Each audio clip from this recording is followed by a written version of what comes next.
দেউতা এতিয়া শাসন কৰে নাই আপোনাক কৰে দেউতা বহুত ষ্ট্ৰিক্ট এতিয়াও কি কয় আপোনাৰ মোৰ যদি শ্ব'জ নাথাকে ধৰা মোৰ ধৰা অনুষ্ঠান নাই হা গম পাই ন তেতিয়াহ'লে যদি মই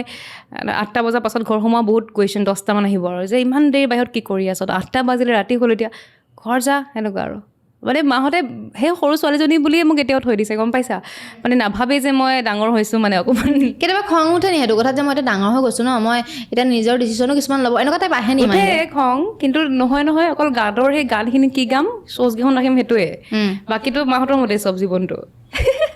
মানে এনেকুৱা নহয় যে তই ছিংগাৰ হ'লো বুলি পেলাই যে মানে চব মোৰ ডিচিশ্যন একো মোৰ ডিচিশ্যন নাই চব মা ডিচিশ্যন চব মা দেউতাৰ মোৰ একো নাই এতিয়া যদি ক'লে কাইলৈ ঘৰ আহিবি কিবা আছে যাবই লাগিব মই মানে ঘৰলৈ বুজিছা মই নোযোৱাকৈ থাকিব নোৱাৰিম যাবই লাগিব ঘৰলৈ ক'ত হাজিৰ ঘৰত কেতিয়াবা আপুনি ভয় কৰে নাই কেতিয়াবা বহুত ভয় কৰোঁ সেইটো আচলতে সন্মানৰ ভয় হয়